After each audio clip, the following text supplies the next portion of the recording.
Buenas tardes a todos. Bueno, lo primero, agradecerles, como siempre, que hayan venido a una nueva conferencia de este ciclo de Arqueólogos por el Mundo. Y hoy tenemos el placer de presentar a Carlos Gómez Velar y a Peter van Dommelen, que nos van a ofrecer una interesantísima conferencia, como todas, por cierto. Y como es un público muy fiel, ya lo saben ustedes. Bueno, Carlos es catedrático de Arqueología en la Universidad de Valencia. Ha estado vinculado a esta universidad desde 1984, pero un paso previo por el Museo Arqueológico de Ibiza le inoculó ya el interés por el mundo fenicio y el mundo púnico, al que ha dedicado buena parte de su investigación. Y especialmente, si no me equivoco, precisamente en el ámbito de los asentamientos rurales, de la explotación agraria y de la organización del territorio. Su labor ha contribuido a conocer y poner en valor estructuras tan importantes como los lagares de vino del Alt de Benimaquia, en Alicante, que datan del siglo VI a.C. y que son los más antiguos documentados en Occidente, y se ha proyectado al exterior con diversos trabajos, por ejemplo, en Lixus, en Marruecos, lo que hoy es Larache, hasta el proyecto que hoy viene a presentarnos, conocido como Proyecto Terralba, que desarrolla junto con Peter van Dommelen, que es director del Instituto Joukowsky de Arqueología y Mundo Antiguo de la Universidad de Brown, en Providence, en Estados Unidos, que es holandés, pero nos va a hablar en español. Está formado en la Universidad de Leiden y que también orientó pronto su carrera hacia la arqueología mediterránea y especialmente en el mundo occidental y fenopúnico, también con ese especial interés por las estructuras y el paisaje agrario. Su trayectoria académica le ha llevado, entre otras, por varias universidades españolas, en Baleares y en Valencia, y ambos han desarrollado este proyecto que presentan aquí hoy, centrado en los asentamientos rurales de la isla de Cerdeña en la época del dominio cartaginés. Un mundo que es el de la vida en el campo, que no siempre deja huellas fáciles de interpretar y de apreciar, sobre todo si se comparan con otros restos que son mucho más llamativos y más contundentes desde el punto de vista visual, pero cuya investigación se viene desarrollando desde al menos las 2 últimas décadas, cada vez con mejores y más evidentes resultados. Y sin más, les dejamos excavando granjas púnicas en Cerdeña. Muchas gracias, Paloma, por la presentación y muchas gracias a ustedes por la asistencia. Vamos a intentar hacer una presentación a 2 voces, repartiéndonos un poco la faena, con unos antecedentes, el desarrollo de las excavaciones, las perspectivas actuales y las perspectivas de futuro de la investigación. Quiero agradecer la invitación, como Peter también, al Museo Arqueológico Nacional en esta ya casi institucionalizada serie de conferencias que dan a conocer de una manera, creo que muy importante, el trabajo que se realiza fuera de nuestro país por parte, no solo, y yo creo que es lo que quiero subrayar aquí hoy, no solo por parte de investigadores nacionales, que somos los que nos vinculamos, sino con la colaboración internacional, porque prácticamente ninguno de estos proyectos, muchos de los que habéis visto aquí, supongo que habéis venido a otras conferencias, podrían hacerse por nosotros solos. Es decir, son el resultado de una financiación, pero también de una colaboración científica entre escuelas o tradiciones a veces distintas, con los buenos resultados que podéis apreciar, no solo científicos, sino también humanos para los equipos que se forman. Perdón. Antes de... En principio, entonces, Peter va a hacer la presentación del por qué, cómo aterrizamos en Cerdeña, por culpa de él, que ya estaba. Luego voy a desarrollar un poco las excavaciones como de la manera más sencilla posible, que no son, como he dicho, especialmente espectaculares, pero no es lo que buscábamos, por supuesto. Y luego las conclusiones también en la parte final de cómo es lo que está el estado de la situación actual de los trabajos últimos de hace unos meses que presentará Peter. Antes quería... Puesto que estamos en el Museo Arqueológico Nacional, no puedo dejar de hacer referencia muy breve al fallecimiento del profesor Manuel Pellicer Catalán hace unos días en Sevilla, porque más que nada fue, a lo mejor involuntariamente, pero fue el relanzador de los estudios fenicios en nuestro país. La excavación modélica en el año 62, en condiciones difíciles, de una de las mejores necrópolis fenicias en Occidente y sobre todo su publicación inmediata en cuestión de meses, en esta breve publicación luego retomada, supuso la llamada de interés no solo nacional sino internacional de realmente la importancia que podía tener la península ibérica en en este tipo de estudios. Y estando donde estamos, creo que hoy era obligado a rendirle este breve homenaje. It's up to you. Ok, desde aquí hablaré yo para una breve introducción y antes de todo pido disculpas para intentar de hablar en castellano, en español, pero es casi seguro que cualquier palabra italiana entrará en este discurso. Entonces, pero espero que sea claro. El tema directo de esta nuestra presentación es, como hemos dicho en el título, la excavación de dos granjas de edad púnica que hemos excavado en el 2007, 2009 y 2010 y 2011. Pero además de la presentación de estas excavaciones, tenemos un objetivo más amplio y es de explicar el porqué de estas excavaciones, que es el estudio de la producción agraria y sobre todo de la vida rural en el contexto colonial del mundo púnico en Cerdeña. Y empezamos rápidamente a recapitular la presentación tradicional de la Cerdeña púnica, que es un periodo que inicia con la conquista cartaginesa, una conquista militar que es una presentación íntegramente basada en sus fuentes escritos, bastante vagas, que por quien interesa Pompeius Trogus es la fuente principal. Pero las pruebas principales de esta presentación histórica son, como vemos así en esta imagen, iconográficas representaciones como este acto militar y sobre todo arqueológicas. Vemos la fortaleza, así dicho, fortaleza de Montesirai con sus fortificaciones, del cual vemos el detalle de la puerta de entrada. Sobre todo es importante este hecho porque los motivos, se dice, de la conquista cartaginesa fueron la explotación de recursos minerales en las montañas del Iglesiente y sobre todo la explotación agrícola. Y esto es la conexión con el mundo rural.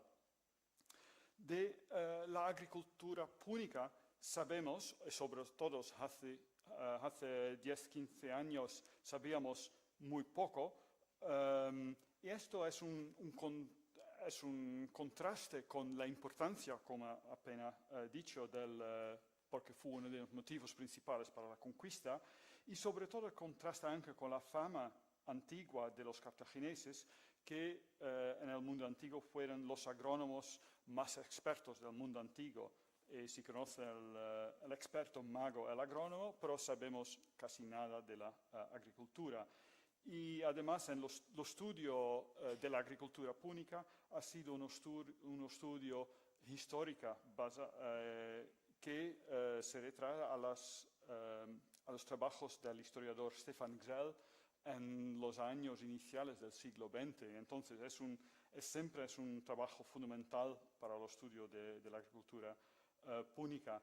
Y elementos arqueológicos, datos arqueológicos faltaron casi íntegramente hace pocos años y por mucho tiempo estas monedas púnicas de la isla de Cerdeña con estos espigos de cereales fueron las evidencias principales. Entonces no faltaron a la época los motivos para empezar detalladas y sofisticadas investigaciones arqueológicas.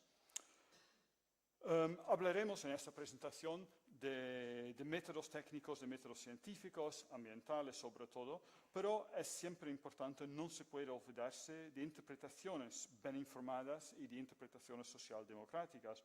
Y concretamente es importante para conectarnos con la vida rural, como lo sabemos de algunas fuentes escritos como en el mundo griego, los trabajos y los días de Hesíodo, pero es lo mismo, la misma idea, las mismas conocimos, lo habemos de investigaciones y documentos etnográficos y actuales, como lo que vemos aquí, la importancia de pastores y de producción de queso, cultivación de uva con métodos tradicionales y también otras actividades artesanales como la producción de cerámica o de tejas.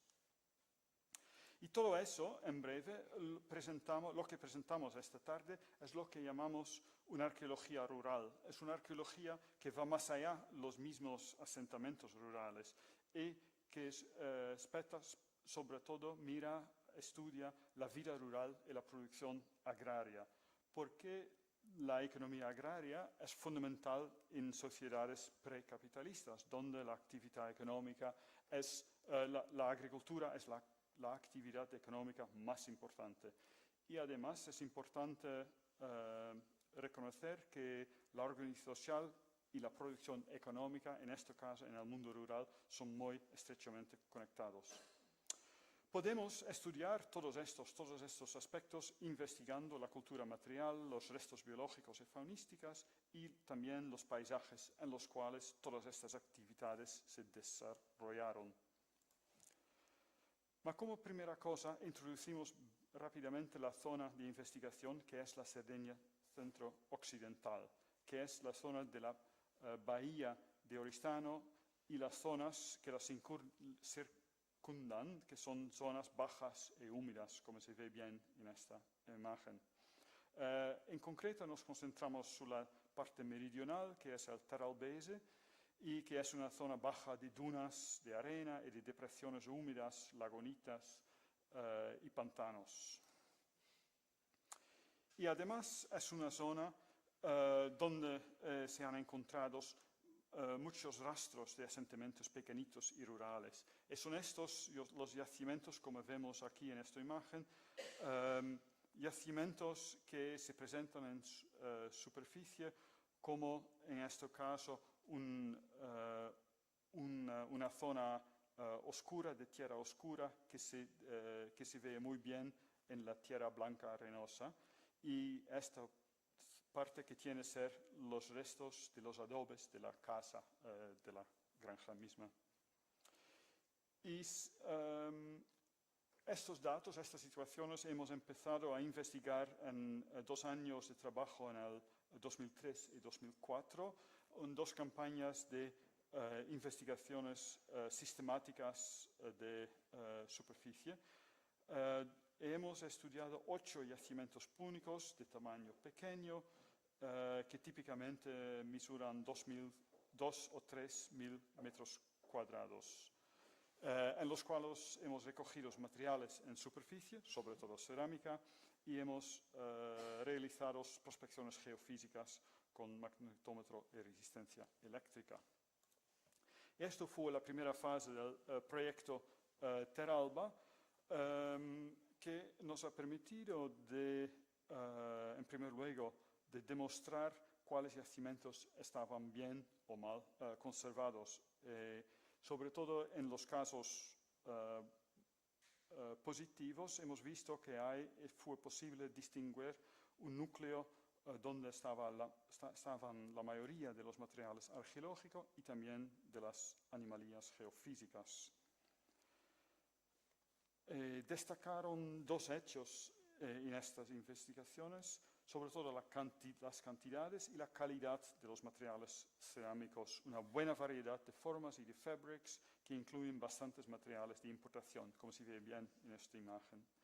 Y sobre todo la combinación de 2 técnicas geofísicas ha funcionado bastante bien en este caso, aunque el tipo de investigación fue difícil porque se trata de estructuras en adobe con techos de madera y de arcilla, entonces construcciones sin tejas y con pocas piedras. Y en este contexto también es importante notar que esto es una investigación de hace 15 años, cuando las técnicas de la geofísica eran bastante menos que lo que son ahora. Y un último hecho que es importante en este caso es que teníamos la posibilidad en el 2004 de excavar un pequeño sondeo estratigráfico que nos ha permitido de demostrar la presencia de restos bastante bien conservados.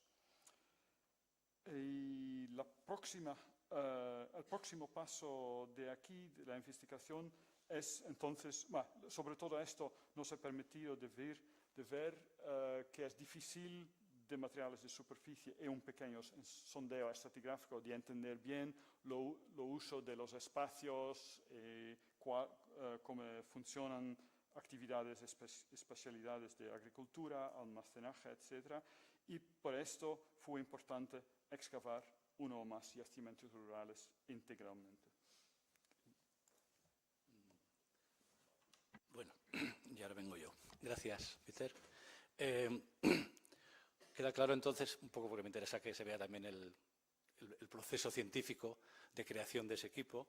Digamos, nosotros, el equipo, digamos, queréis, peninsular, llevamos trabajando varios años en Ibiza, el mismo tema, excavando, pero no teníamos unos yacimientos con una riqueza como la que presentaba Cerdeña. En fin, después de una serie de encuentros decidimos unir fuerzas, montamos un equipo ítalo-escocés-español para abordar, como dice Peter, la excavación de una, 2 o 3 granjas, según los resultados, para poder contrastar todas estas teorías y estas posibilidades de estudio del mundo rural.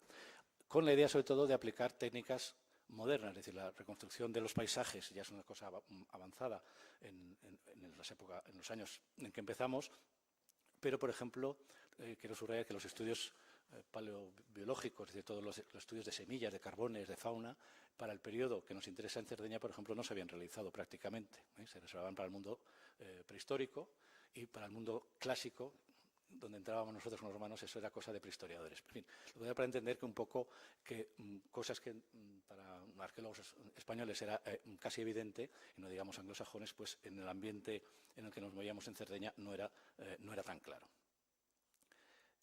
Empezamos a excavar en la zona del Terralbese, como ha dicho Peter, precisamente uno de los lugares que había dado mejores resultados y en el que se había hecho el sondeo, cuya foto acabáis de ver, en esta zona pantanosa, al lado del Monte Arci. Sacamos el Monte Arci porque si hay algún prehistoriador en la sala, porque es donde sale la mayoría de la obsidiana, esa negra preciosa que circula por el Mediterráneo en ese periodo, pero a nosotros no nos interesa, aunque nos salió. Esto es la primera moralina, el yacimiento estaba arrasado. Es decir, arrasado, bueno, con salvedades. Todo el trabajo previo de prospección sistemática, de localización de estructuras, parecía, puesto que esto es el primer día, una vez retirada la capa superficial, que como veis que no había nada. Es una foto angular. La cata es regular, es la foto la que hace ese efecto. Con una trinchera central para comprobar y parecía que no salía nada.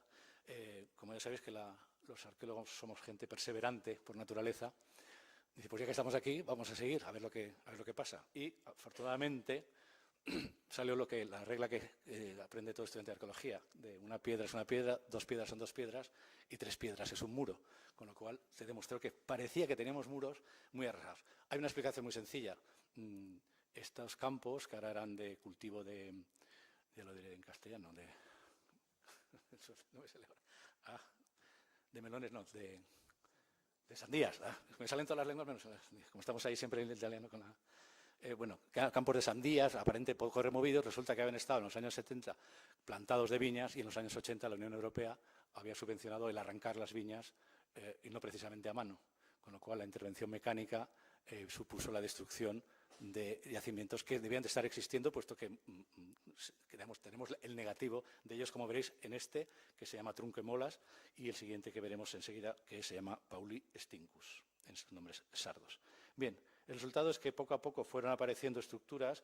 Si os fijáis abajo donde está el elemento este amarillo, la cubeta, hay un murito que resulta que no solo había más de 3 paredes de 3 piedras, sino que encima giraba.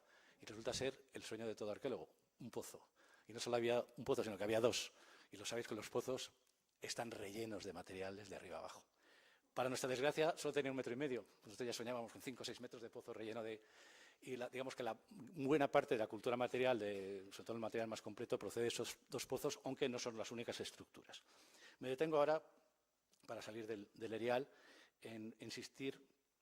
Queríamos, sobre todo, hacer una reconstrucción paleoambiental. Es decir, no podíamos, si hay una concentración agrícola, hay una explotación intensa de ese territorio, tenemos que ver cómo era ese paisaje. Entonces se hizo con mucho interés, hicimos todo el proceso de flotación, todo que supongo que habéis oído en otras conferencias, todo el proceso, el protocolo para obtener la mayor posible cantidad de semillas, faunas, microfaunas, elementos de pesca que veremos ahora, y nos permitió reconstruir, voy muy deprisa, la vegetación, para empezar, circundante, que no tiene absolutamente nada que ver con lo que hay en la actualidad. Es una situación de ribera, donde había muchísima más agua que ahora, aunque no falta, como veis, con sauces, otros elementos, tamarindos. En vez de poner la lista y los nombres en latín, he pensado que era mejor sacarlos de eso.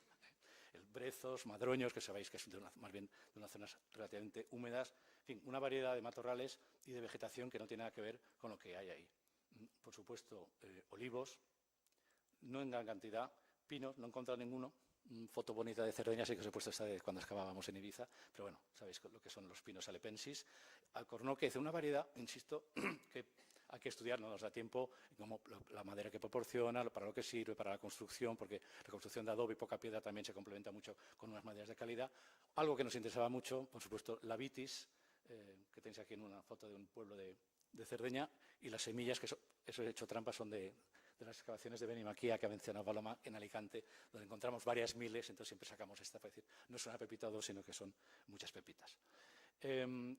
Elementos importantes, no hay estructuras, salvo estas que he mencionado del pozo y las que mencionaré enseguida ahora, pero sí los restos de tanur, que tenéis en la foto de arriba, son el horno moruno, que decimos nosotros, si queréis, en mal castellano, es elemento de cocina fundamental, pero para nosotros es definitivo, en el sentido que es un marcador, no vamos a decir racial ni mucho menos, pero sí cultural.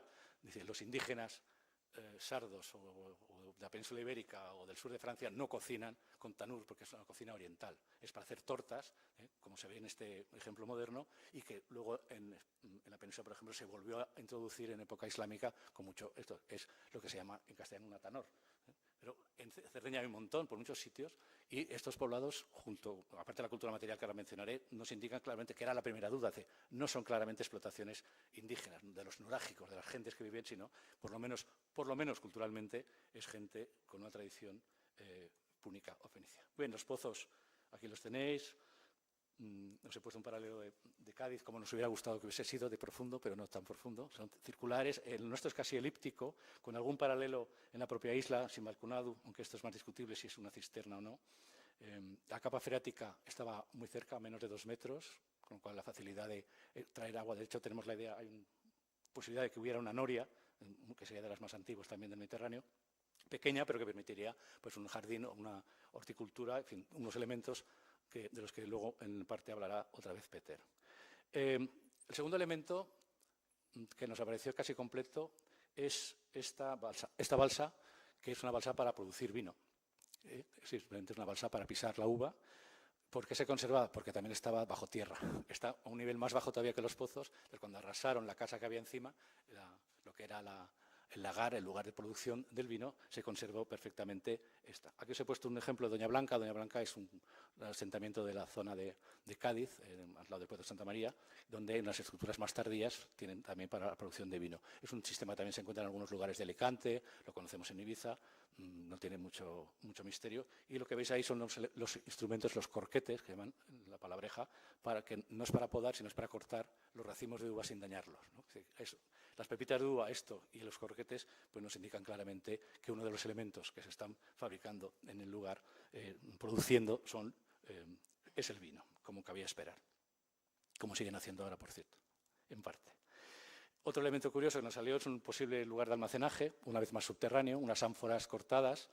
Los elementos internos no ofrecían alimentación, ningún resto de alimento. Tenemos la duda si es lo que se llama una carnera, es decir, lugares, una especie de despensa, de las que conocemos varios ejemplos, empezando en la propia Cartago, pero también en el mundo rural. Aquí os enseño otros dos.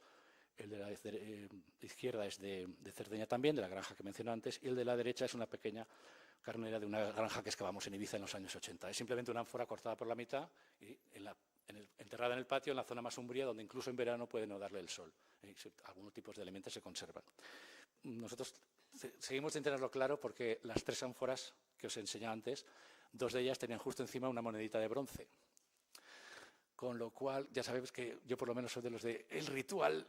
Cuando dices ritual es que no sabes de qué estás hablando a veces.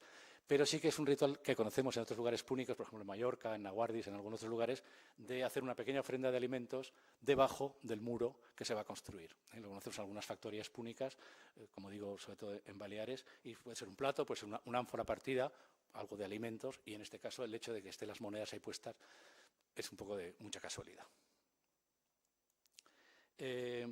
Avanzo brevemente. Aparte del viñedo y todo lo que llevas, por supuesto el mundo de la horticultura, es decir, todo lo que pudieran hacer en los huertos, no lo conocemos. Todo lo que se cultiva, que no deja semilla, los arqueólogos no lo pillamos. Porque puede haber espinacas y alcachofas que no las puedes documentar de ninguna manera, hay que pensar en eso. Pero de los alimentos que sí se pueden trabajar mejor, por supuesto está, y ahí nos interesaba mucho, la fauna, los restos de la fauna. Paso rápido, es la que cabía esperar, ovicápridos en abundancia, aquí tenéis un rebaño actual en la zona, mucho cerdo, y aprovecho para decir que es una tradición en los estudios decir que los fenicios y los púnicos, igual que todos los semitas, no consumen cerdo, pues no es verdad, como ya se demostró en las excavaciones de Toscanos hace muchos años, ¿verdad, Dirce?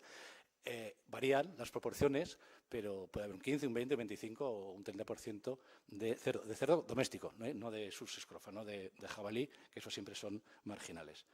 Y, por supuesto, tenemos presencia de équidos, de asno, que es propio de la isla, y sale bastante ciervo, pero en esa época, ya todo para el mundo fenicio, incluso ya sobre todo para el púnico, y las fechas que estamos hablando son cuarto, tercero, segundo con mucho antes de Cristo, la caza es mínima. Y eso que en Cerdeña, al contrario que en Ibiza, donde no hay nada, hay una fauna salvaje importante, mamíferos de gran tamaño. Pero la proporción es muy pequeña y además el ciervo que se encuentra, casi todo lo que encontramos son las astas, es decir, lo que se recupera para fabricar instrumentos, para hacer agujas, botones, cualquier otro elemento, mientras que la carne es, por lo menos en estos yacimientos, minoritaria. Es como nos aparece casi completa una que apareció en uno de los pozos.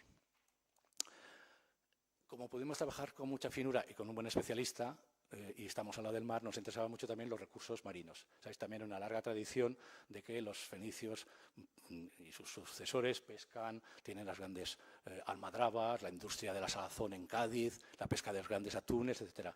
En esta zona de Cerdeña, por lo menos, nada de nada. Todo lo que se pesca son pececitos de las lagunas del lado, de las que podríamos pescar, iba a decir aquí, no, pero en la costa de Valencia. Casi me sale de aquí. En el Manzanares sí que hay algunos, pero no de esto. Bueno, tenéis la variedad, los he traído para no traer otra vez la lista de pesca, simplemente para dar la diversidad. Se pesca todo, lo pequeñito, lo sabroso, lo menos sabroso, otras cosas, por ejemplo, la doncella, que yo la pescaba de niño en Ibiza, pero vamos, la tirábamos después porque eso no se lo comía nadie. Y lo mismo sucede con los elementos de mar. Se come todo, se recupera todo, lapas, almejas, berberechos, erizo, todo lo que podáis pensar. Es una pesca de supervivencia, de complementar, no de supervivencia, quiere decir, de complementar los recursos de la tierra y de la fauna terrestre que se podía consumir, aparte de las tortas y los elementos derivados de los cereales, que es la base siempre de la alimentación en el mundo púnico, y casi todo el mundo antiguo, pero bueno, nos centramos en el nuestro, y que muestra también una diversificación, es decir, aprovechar todos los recursos posibles. De cacharrería no os voy a marear mucho, sí subrayar, como dice Peter, que en primer lugar hay una producción local importante, sobre todo de ánforas. Y las ánforas, como supongo que ya sabéis muchos, solo se fabrican cuando se va a exportar algo. Si fabrican ánforas es porque tienes vino o aceite o cereales o algún elemento para exportar. Aquí pensamos, sobre todo en esta zona del Terralbese, que era vino y la producción de vino que se envasaba y se exportaba. Hay ánforas de otros sitios, hay ánforas de Sicilia, hay ánforas algo de Cartago, como cabe esperar, del Mediterráneo central, pero todo de producción local y la cultura material es totalmente púnica. Hay bastante importaciones griegas, en proporción, cerámicas áticas y, curiosamente, también para nosotros, y es una idea que luego ahora enseguida terminaré por desarrollar, parte de la vajilla calidad de mesa es importada, es griega y luego de Campania, o sea, de Italia. E incluso algo tan fundamental que en el mundo púnico es muy, muy habitual son las lucernas, es decir, lo que sirve para iluminarte en la casa, que tiene una forma muy especial. En todo el yacimiento tenemos una lucerna púnica y casi 20 lucernas áticas, es decir, importadas de Grecia. Es decir, voy a mi idea de la sardina mi ascua, la gente que vive ahí no son pobres esclavos trabajadores del campo, sino es gente con un cierto nivel económico por lo menos. Ello queda demostrado también por la circulación. Hay, para lo que estaba el yacimiento, una cantidad importante de numario, monedas sicilianas, que son las que circulan más, pero también monedas locales, y como veis, bueno, abajo una romana muy desgastada del último momento final de la granja. E incluso esa cosita que veis ahí, con esa letra wow, es un peso púnico, con una letra púnica de unos pocos gramos, que no es un peso para pesar comida, es un peso que pesa 5 gramos y pico dentro de lo que es el shekel, es decir, que es un peso para pesar posiblemente cosas preciadas, plata probablemente, o por lo menos algo de valor, pero pequeño. Es decir, un lugar, digamos, se hacían unas transacciones en esa granja que van más allá, como digo, del simple lugar donde viven los trabajadores rurales. Como nos quedamos con las ganas, volvimos a otra granja 2 años después, sí, 3 años después, Paulistincus, está a 500 metros, es prácticamente igual, daba resultados parecidos en las labores previas que había hecho el equipo de Peter y esta vez, como veis, estaba menos destruida. Había subido, pero ya estábamos curados de espanto, entonces sabíamos que las sorpresas iban a ser grandes. Aquí todavía ya pudimos afinar más algunos elementos y luego lo veréis enseguida. Lo que había pasado es que muchos muros se conservaban, pero en otros lo que estaba es la trinchera. No es la clase de metodología, pero eso que veis ahí no son trincheras hechas por nosotros, son las trincheras originales de los muros que en época medieval probablemente han sido robados, la piedra, para construir otra cosa cerca o incluso en el pueblo actual que está a pocos kilómetros. Es un proceso que se ha dado en muchos sitios y que conocemos también en muchos lugares. A pesar de eso pudimos, como digo, reconstruir esta vez sí cómo era la casa en una buena parte. Nos llevamos una primera alegría y luego se quedó en nada porque salía material del siglo VI antes. Como veis, este es unas cerámicas griegas, pero de figuras negras, de calidad. Podría ser la vajilla del abuelo, más que porque no hay más elementos tan antiguos, ¿no? Casi todas las granjas nuestras empiezan muy finales del V, incluso del IV. Pero si estaba ahí en la casa, sucede en el mundo ibérico, de repente una casa de un poblado del siglo II, destruido en la época de la conquista romana, y de repente aparecen copas áticas dentro, es decir, que está en vajilla de calidad que se habían conservado pues, como recuerdo o como elemento de prestigio y de valor.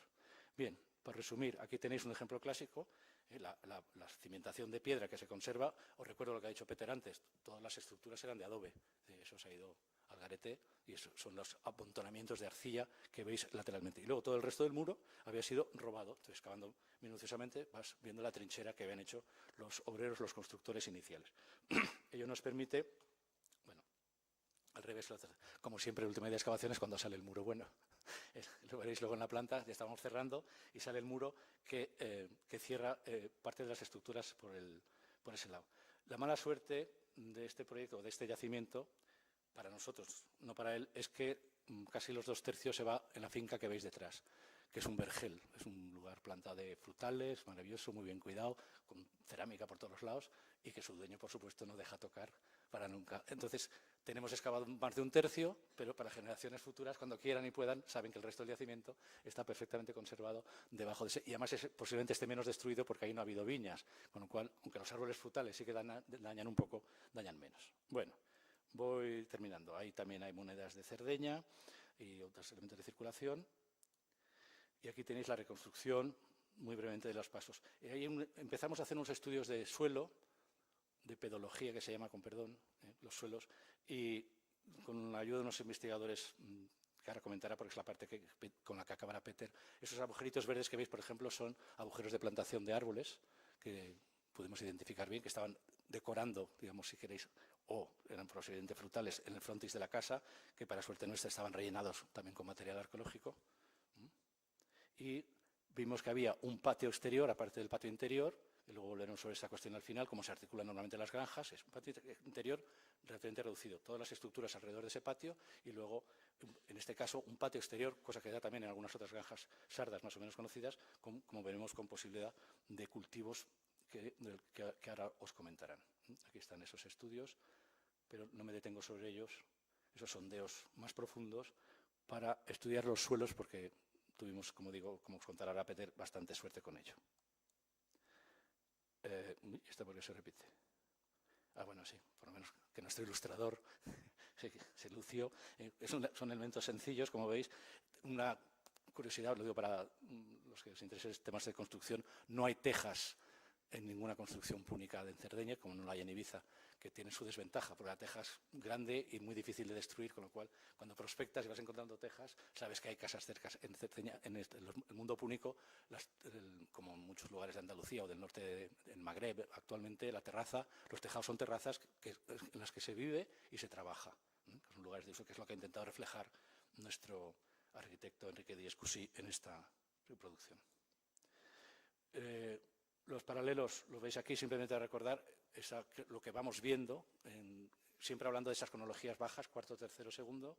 Arriba tenéis dos granjas más o menos excavadas casi completas en Ibiza, con su patio central, Abajo tenéis una de la famosa de Cerro Naranjo, que está al lado del circuito de Jerez.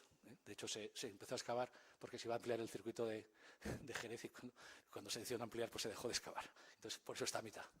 Y luego tenéis otros dos ejemplos de fuera, sobre todo el de Yerba, la isla de Yerba en Túnez, que está muy bien prospectada por Elizabeth Fentres y donde se repite más ese modelo de un patio central en este mundo rural, que veis recogido aquí en ejemplos.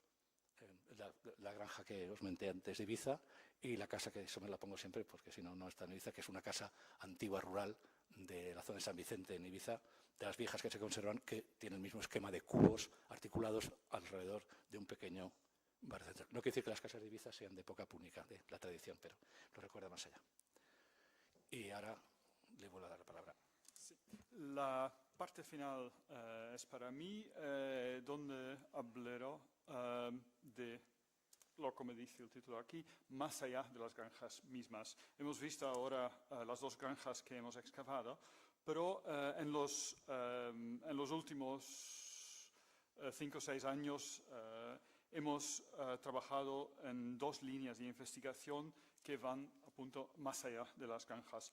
El elemento común de estas 2 líneas de investigación es que nos llevan más allá de estas granjas, aunque en modos diversos.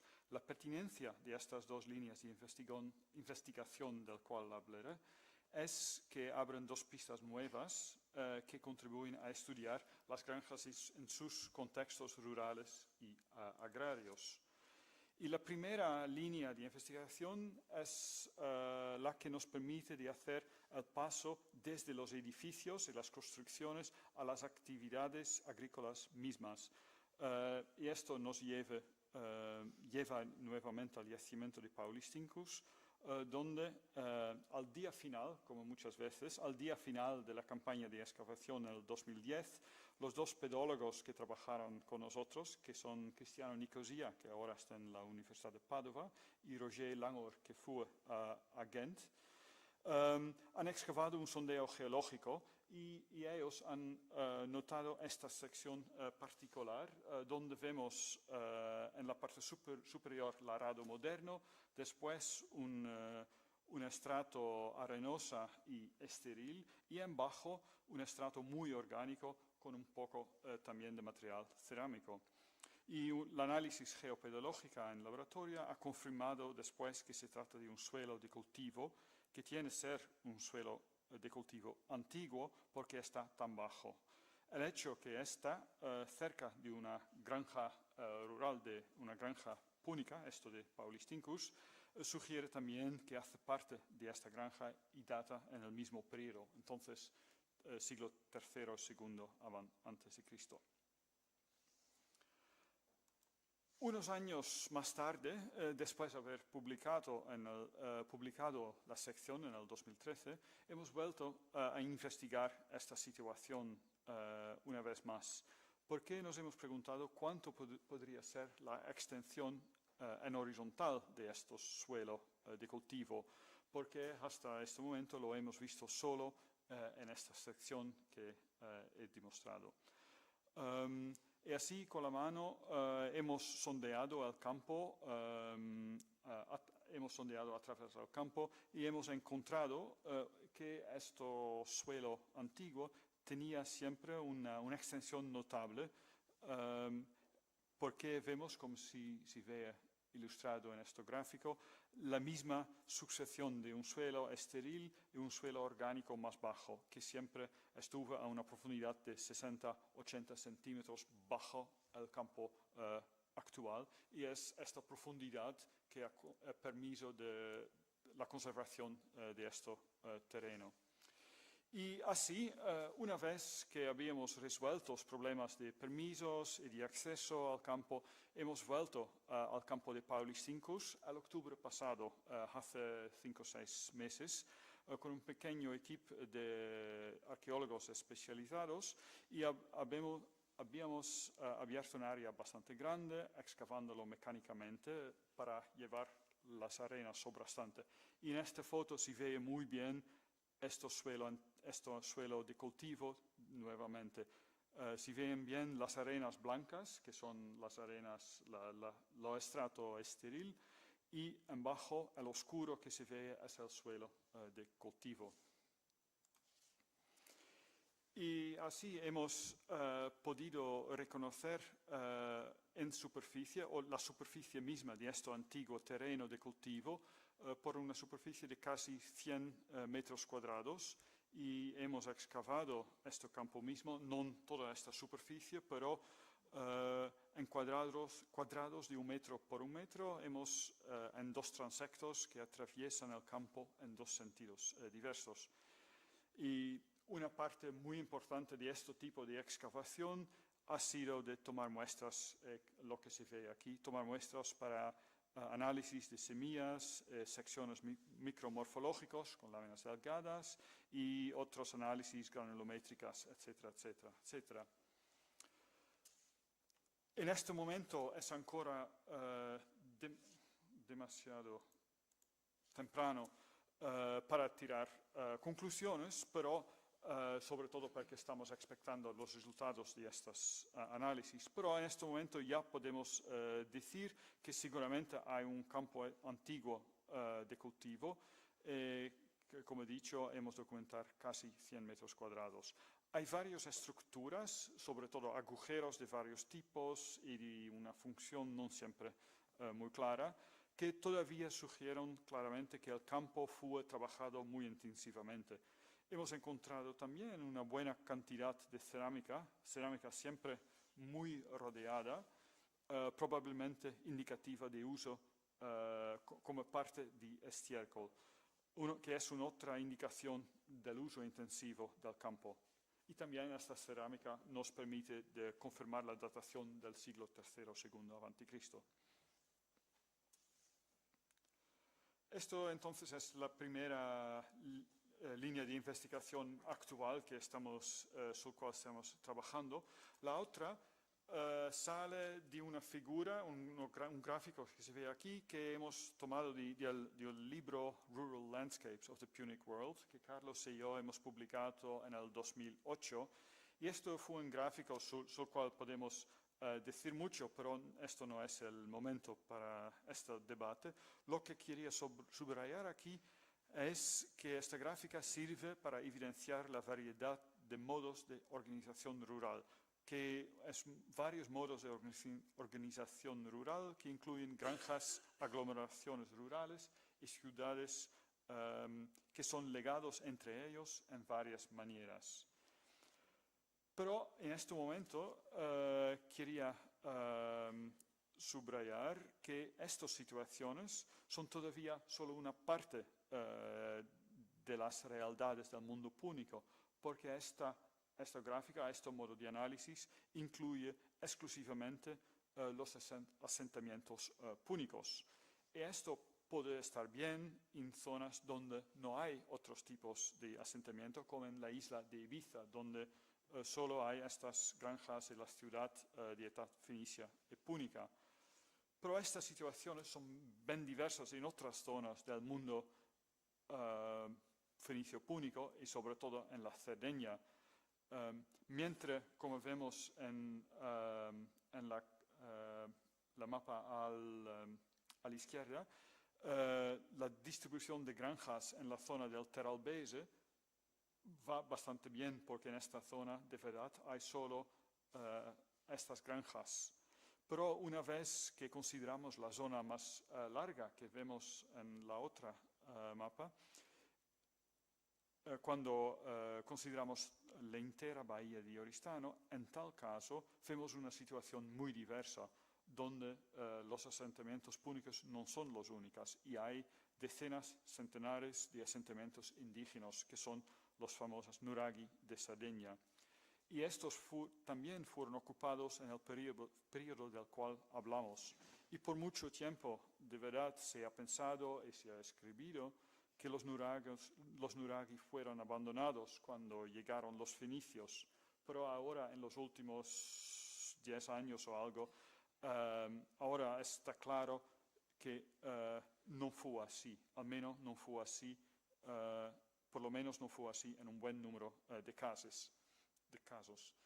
Y para investigar esta parte de los paisajes rurales de edad fenicia y púnica, hace 5 o 6 años hemos ido a investigar un nuraghe importante, que es el nuraghe de Suraki de San Veromilis, que está ahí en esta zona.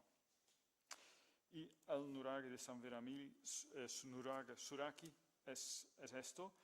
El nuraghe Suraki es uno de los nuraghi más grandes de la isla, pero muy parcialmente investigado.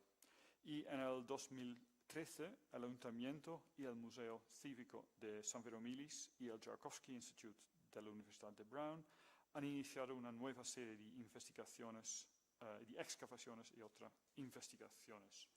No voy a decir mucho sobre esta excavación porque hablaré en detalle de Suraki este jueves en una presentación al Instituto Alemán, pero en este momento quería subrayar al menos 2 hechos. Que primero, sabemos bastante bien cómo estos monumentos originalmente se presentaron gracias a modelos como esto aquí. Y dado el tamaño del monumento, que se distingue bien en la planta, gracias a este monumento es claro que debería ser una presencia muy imponente en la llanura de Milis. Es un monumento con 4 o 5 torres principales y 10 torres más en la muralla exterior. Nosotros estamos excavando fuera del nuraghe y se notan aquí las 3 áreas. Y es aquí, en estas 3 áreas, que estamos encontrando las presencias fenicias y púnicas. Y solo para dar 2 ejemplos, en la área D hay una clara evidencia de continuidad y de cambio, donde aquí se han construido un muro grande, que es el muro con el número 29. Es un muro que ha creado un patio, que vemos aquí claramente, un patio que pero funciona en contacto con el interior del nuraghe. Pero es en este patio que hemos encontrado cantidades muy notables de cerámica fenicia, por ejemplo, 2 trípodes como este tipo que vemos aquí. Y en la misma área, pero en varios siglos después, al finales del siglo II, estamos en una situación donde solo trovamos cerámica púnica, siempre material de calidad, muy similar a la cerámica que hemos encontrado a Paulistincus y a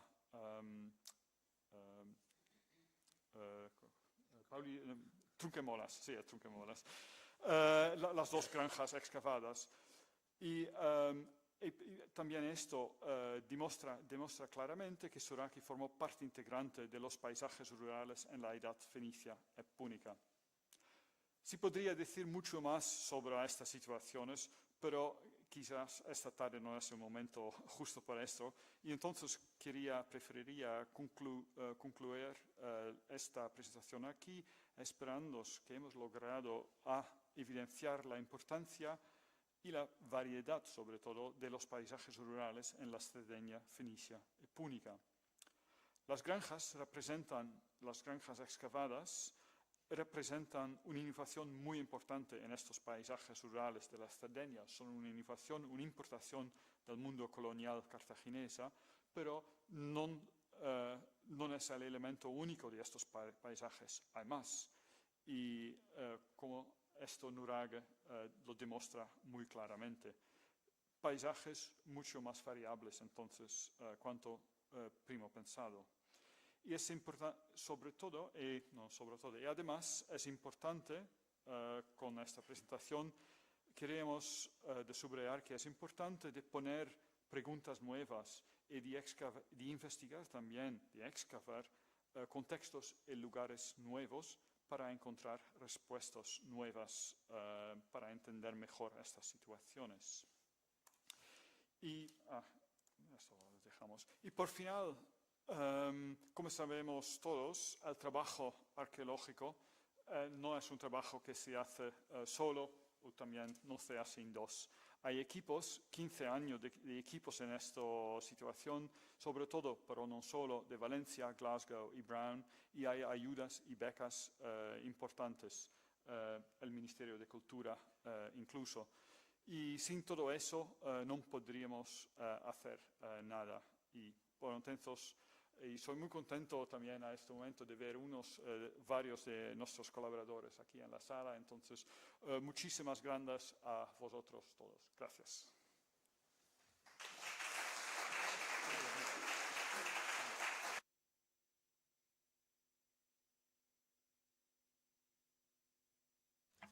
Bueno, llegó el momento de las preguntas.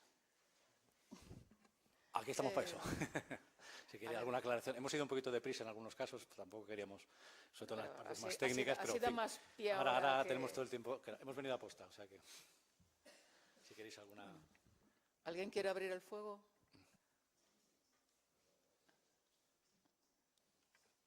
Espera que te pasen el micrófono, que si no, luego no se graba.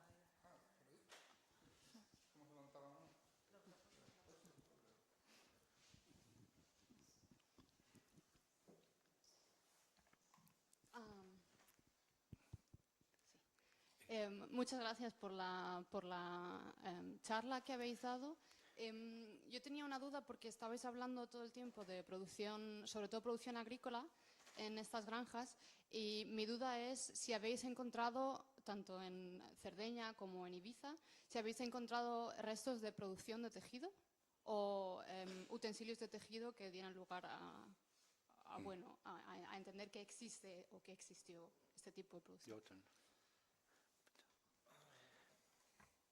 Casi nada.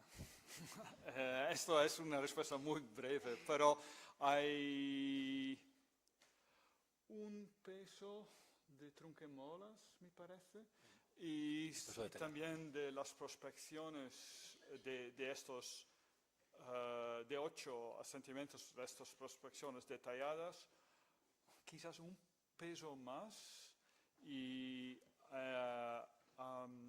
a Suraki fue un peso o 2, y entonces ya está todo. Y entonces y sí, hay como otra indicación, o sea, sí, la producción de tejido de ostra, sí, eso,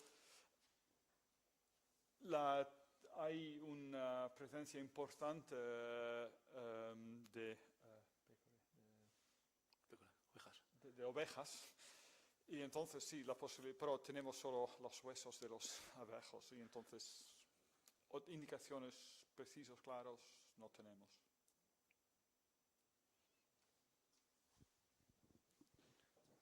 Antes de todo quisiera felicitar por ese importantísimo trabajo, difícil también metodológicamente, y enhorabuena por los logros. Una pregunta, ¿hay indicios sobre la repartición de las propiedades del terreno? O sea, ¿las granjas indican algo sobre la división del terreno? Sí, bueno, de Cerdeña poco, porque ahora le cederé la palabra a Peter. La experiencia anterior que tenemos en Ibiza, donde ha habido prospecciones muy intensivas en varias horas, sí que nos han permitido plantear la existencia de propiedades además de distintos tamaños. Y siento hablar de Ibiza, que no es el sitio, pero es donde, digamos, hemos avanzado un poquito más, o se ha avanzado hasta que ya no hemos dejado de trabajar ahí. Entonces, por ejemplo, en la zona occidental de la isla, la que mira hacia la península, son terrenos difíciles donde posiblemente solo había arboricultura, es decir, olivos, y por la situación de las granjas coetáneas hay fincas que pueden tener incluso 100 hectáreas o más.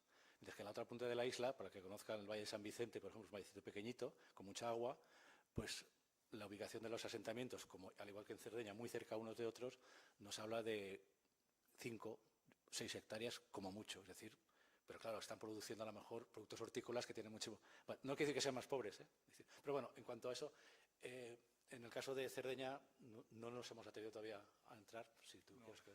No hay indicaciones. La única indicación, pero no es el tipo del cual estás hablando, pero en la excavación del campo de Paulistincos del octubre pasado hemos encontrado que esta parte que está aquí probablemente es una fosa, probablemente es la fosa de un muro o algo que ha estado rellenado después cuando han robado las piedras, muy probablemente.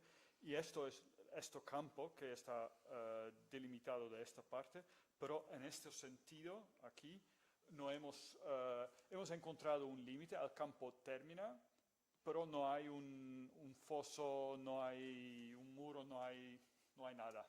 Y entonces, pero esto es un caso particular, porque es un campo, pero quizás es mejor pensarlo como una huerta o algo. Pero esto tenemos que ver qué material, sobre todo las semillas, que va a salir.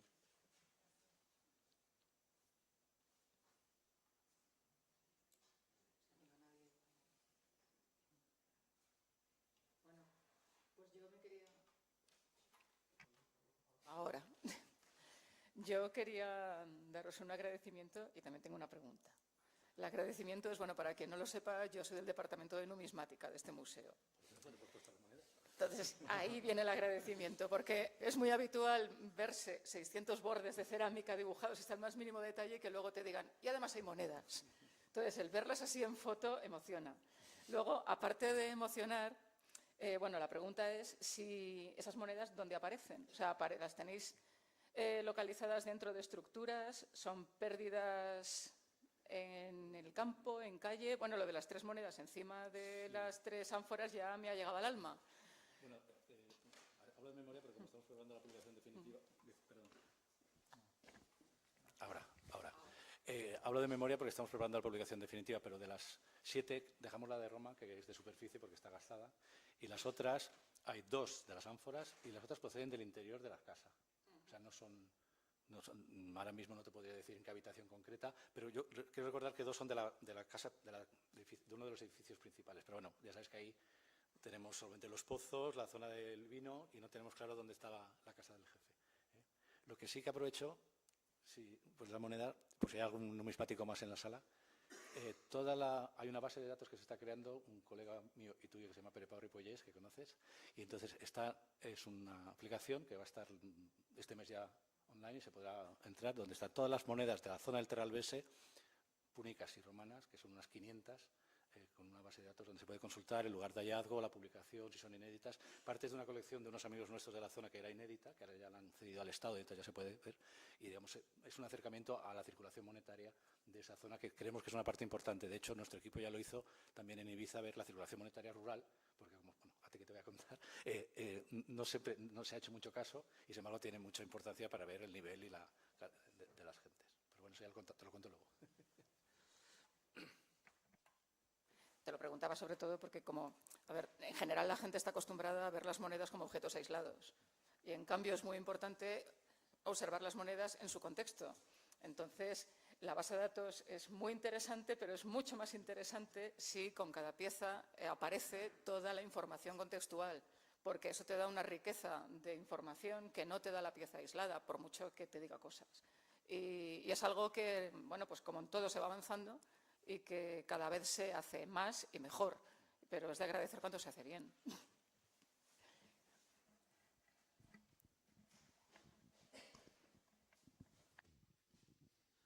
Hola, buenas tardes. Bueno, ustedes nos presentan, aparte de una densidad de yacimientos en el mapa, 2 yacimientos que están a tiro de piedra uno de otro. 500 metros, das una voz y el vecino te responde. Eso indicaría pues una población más o menos numerosa, pero densa. Supongo que no hay porque no nos han dicho nada, es decir, no han encontrado un resto de un habitante, un mínimo enterramiento, nada, solamente la explotación agrícola. Sí, estos, vamos a ver con este mapa. Sí, esta zona aquí. Estos círculos son todos asentamientos, granjas de varios tamaños que también siguen a existir, unos, no todos, en periodo romano. Hay un número de 6 o 8 cementerios, necrópolis, que se conocen, pero solo o probablemente necrópolis, porque se conocen solo de investigaciones de superficie de estas 2 personas. Este mapa es el trabajo de 2 personas del pueblo de Terralba, que en parte hemos estudiado con varios, o sea, es un otro proyecto de prospecciones de superficie, controlando con varios trayectos que han pasado. Entonces, densidad refleja lo que vemos así, pero la mayoría de estos asentamientos aún no existe, porque en esta zona, que es una zona de arena, hay no solo actividades agrícolas, pero muchas excavaciones de arena para construcciones, para otro, y así la mayoría de estos 2-3 casos donde está seguro que son necrópolis se han encontrado excavando arena para construcciones y así se han perdido. ¿No? Se han perdido. Y este es un trabajo que estos dos han hecho en un periodo de 30 años, y es personas locales que han acumulado todos estos datos. Y sí, son datos preciosos, pero las 2 granjas que hemos excavado solo 2, porque es muy difícil acceder. Cuando he dicho para volver para la campaña del octubre pasado, problemas de permiso, no son tan problemas de permiso del Estado italiano, son permisos locales de los propietarios. Estos son todos terrenos privados, y entonces hay negociar, hay hablar, solitamente no con un propietario, pero hay 6 propietarios y se necesita la autorización firmada de cada uno y todo eso. Es muy difícil. Bueno, tiene más mérito entonces. Que Peter se olvida de la anécdota. El segundo yacimiento que queríamos excavar, después del primero, no era Paulistingus, era otro que prometía algo más por el aspecto, y si no recuerdo mal, eran 5 propietarios, 5 hermanos, el más joven creo que tenía 80, y ahí para arriba, y de los 5 parece que 4 sí que estaban de acuerdo, y el mayor dijo que no. Y no era cuestión de dinero, porque aparte no les hace falta dinero, pero decir que es simbólica, decir que no quería que le violaran la tierra, por decirlo de una manera fina. Y no hubo manera, nos tuvimos que ir a otro sitio. Bueno, el yacimiento está allí. A lo mejor los descendientes sí que dejan. Los descendientes serán innumerables. Más difícil.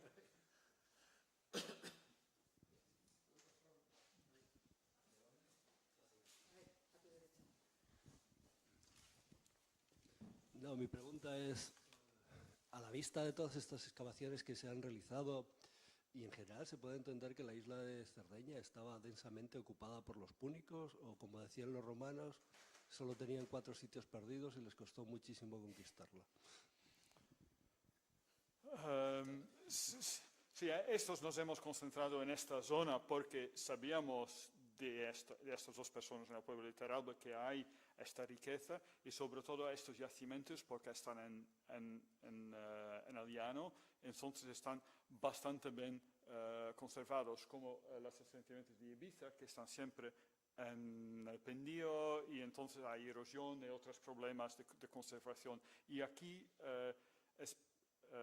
teníamos la esperanza de encontrar sobre todo estratos aún conservados, y de hecho ha funcionado por eso.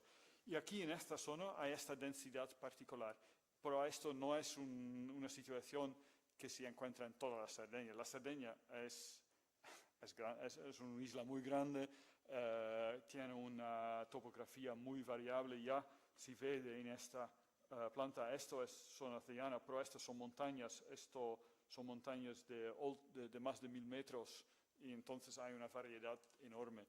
Hay unos asentamientos, asentamientos principales coloniales, como Taros, Eótica, y un otro que está bajo esta zona, que es Neápolis.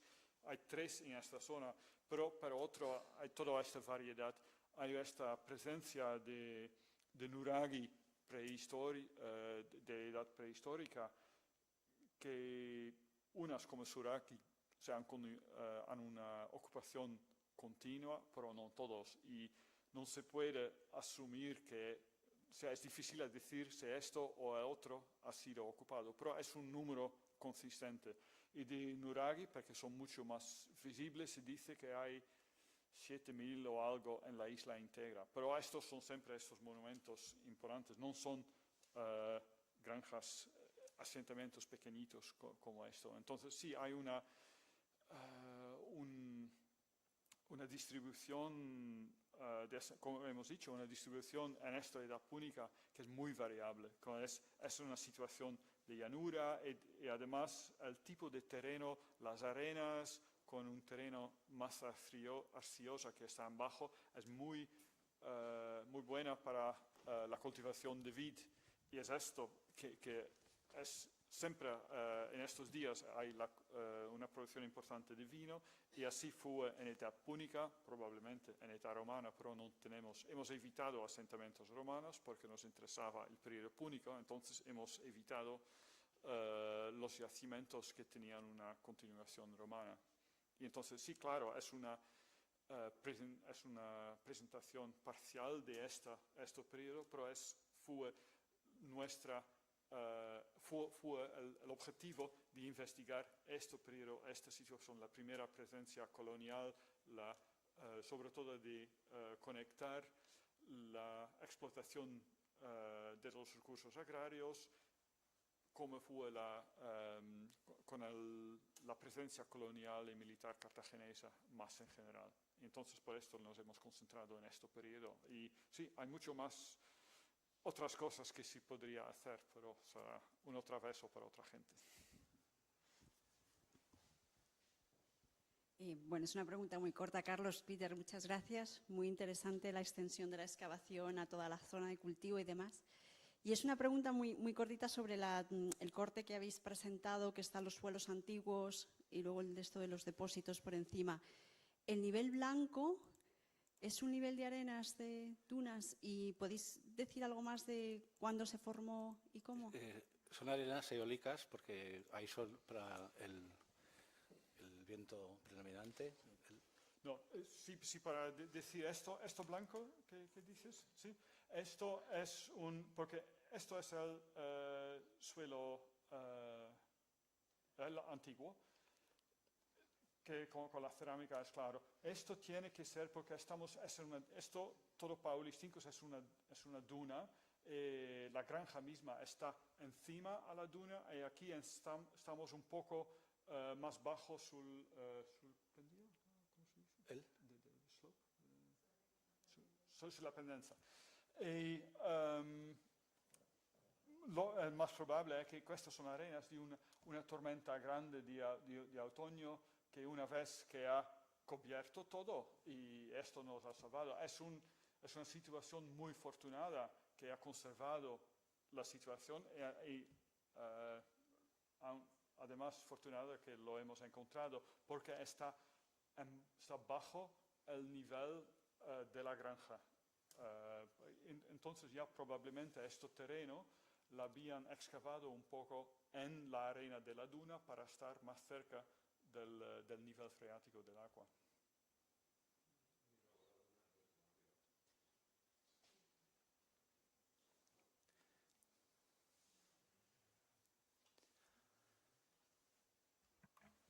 Bueno, pues sí, parece que nadie más se anima. Pues les emplazo a la semana que viene a nuestra siguiente conferencia y, por supuesto, pues les doy las gracias por haber venido hoy. Muchas gracias a todos y hasta la semana que viene.